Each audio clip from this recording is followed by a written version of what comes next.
Hey, so Mr. Adam Rousseau mentioned, sorry for getting you while eating. He mentioned that one of the most preposterous things is the idea that in heaven or in the world to come, according to a lot of Haredim, that we will eat pork. Pork will suddenly become permitted. So I was explaining to him that even according to the earliest rabbis after the Talmud, the Goanim, they explained that this genre of Jewish literature, ancient literature called midrash, is supposed to be understood figuratively.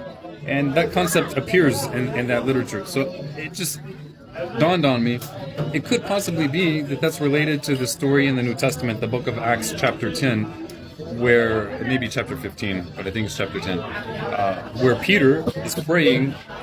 Peter, a disciple of Jesus, an apostle, was praying on a rooftop, and it says he was doing it according to prayer times, something Christians have lost but still in Judaism.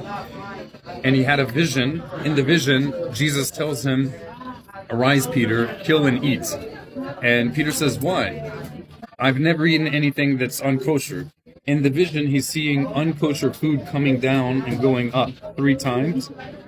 And of course, the stereotypical unkosher food that everybody knows is pork, right? It turns out at the end of the chapter, it explains in the text itself of the book of Acts that what's meant by this is that non-Jews who are traditionally perceived as being unclean, unkosher, are supposed to be received.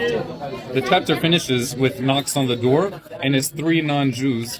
And it says that Peter now understands, because God has shown him, that he's not to say that anything God has declared clean is unclean. So in the vision, it's not that God was saying, eat this unkosher meat.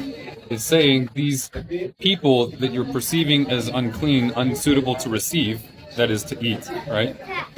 I, the voice of the Lord, am telling you, embrace them.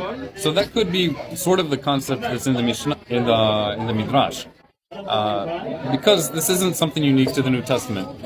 You have in some of the Nevi'im references to how in the future God will bring masses of people from among the non-Jewish nations and call them His own people. And this stuff's not really known because the Jewish world, especially the Haredi world, they say they believe in Tanakh, but they pretty much never study Tanakh. Like, the ignorance of Tanakh is astounding. I kind of agree with you. And if they would study Tanakh, they would have a better understanding of how Christianity came to be, and also a better understanding of how to deal with it when Jews get interested in it. So this is not an endorsement of Christianity, but I'm explaining what that midrash might potentially mean, derech mashal, by means of allegory.